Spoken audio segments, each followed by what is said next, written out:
Se você assistiu às corridas da Fórmula 2 e da Fórmula 3 durante o final de semana do GP da Itália, viu pelo menos 3 corridas sensacionais. Na F3 a gente viu a disputa de título entre o Leonardo Fornaroli e o Gabriele Mini, inclusive o italiano é o principal motivo dos sites gringos viverem errando o nome do Gabriel Bortoleto, escrevendo Gabriele Bortoleto. Mas a corrida da F3 foi espetacular, com o Leonardo Fornaroli garantindo o título numa ultrapassagem em cima do Christian Mansell na última curva da última volta. Claro que o Mini seria desclassificado depois da corrida, então a ultrapassagem não importaria, mas ainda assim, pra quem viu ali na hora, uma ultrapassagem na última curva em plena parabólica pra decidir o título foi espetacular. E depois na Fórmula 2, principalmente pra nós brasileiros, foram duas corridas maravilhosas, com o Bortoleto largando em P22 nas duas, e na primeira, na corrida sprint, chegando em 8º lugar, dividindo a posição com o Dennis Hauer ganhando meio ponto, e depois, na corrida principal, contando com um pouco da sorte, claro, mas principalmente por conta da habilidade dele, largando de último e vencendo a corrida principal, numa das melhores provas que eu vi em 2024 inteiro. Agora, um dia antes do título do Fornaroli na F3 e do desafio de última primeiro do Gabriel, a Mercedes anunciou o Antonelli na equipe para 2023. Ele que nem disputou F3 ou tem alguma chance de vencer o campeonato da F2 esse ano. E para quem não costuma acompanhar essas categorias com frequência, fica realmente se perguntando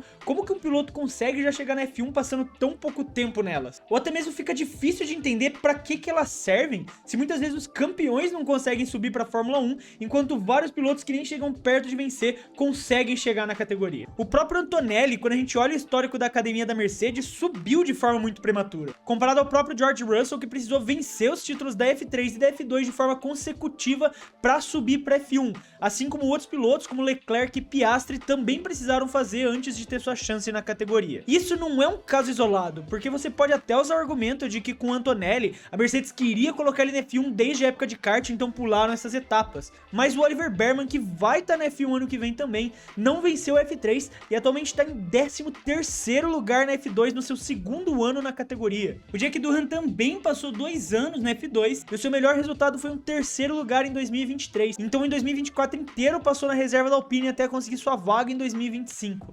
E o Liam Lawson, que é visto como um crime hoje não tá na F1, desde que substituiu o Ricciardo ano passado, ficou em 5º na F3 e passou 2 anos na F2 para conseguir só um 3º lugar. Já vários outros campeões da categoria, como Felipe Drogovic e Theo Pourchaire, não estão nem perto de conseguir uma vaga na F1. Fato que isso não é uma situação nova na categoria, que antes os campeões sempre subiam. Não, isso nunca foi um fato. David Valsec, por exemplo, foi campeão da GP2 e nunca teve a chance de correr na F1, assim como o suíço Fábio Leimer. Isso porque um título da Fórmula 2 ou da GP2 não é nenhum atestado de competência. Claro que ele te coloca um pouco acima da média no geral, mas ainda existem muitos outros fatores para serem levados em conta. A Mercedes com certeza considera o Antonelli um caso especial, acompanham ele desde a época de kart e com certeza tem dados sobre ele que a gente nem imagina. É capaz da Mercedes conhecer mais ele do que ele mesmo se conhece. E ainda que no primeiro treino livre do italiano ele tenha enfiado a Mercedes do Russell no muro, na mesma parabólica que o Fornaroli fez a ultrapassagem para garantir o seu título, eles têm muitos outros dados das categorias de base, de testes que ele fez com carros antigos da Mercedes,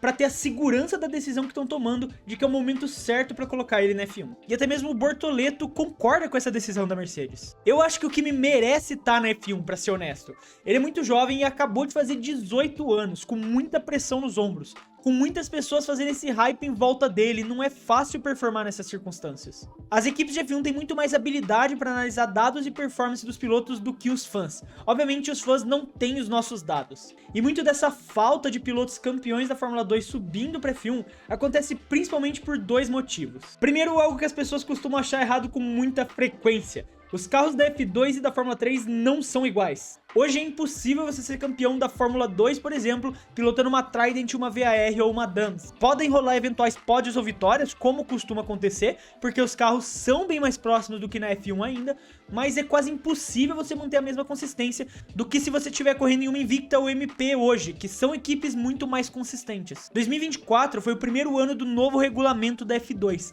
e até equipes tradicionais como a Prema, que costumam dominar a categoria, estão tendo dificuldades. E essa é a mesma prema que hoje emprega o Antonelli e o Berman, que vão estar na F1 em 2024. E as equipes sabem disso, Mercedes e Ferrari sabem disso, mas eles também têm acesso ao que esses pilotos fazem nos bastidores, e a todas as análises de performance sobre eles. Enxergar hoje a F3 e F2 como uma escadaria perfeita que inevitavelmente te leva para F1 é um erro. As equipes estão procurando por quem consegue pilotar um carro de forma mais rápida, e essas categorias não necessariamente mostram isso. Agora, casos como o do próprio Mick Schumacher, que foi campeão da Fórmula 3 e da Fórmula 2, mas chegou na F1 e não conseguiu performar de forma nenhuma.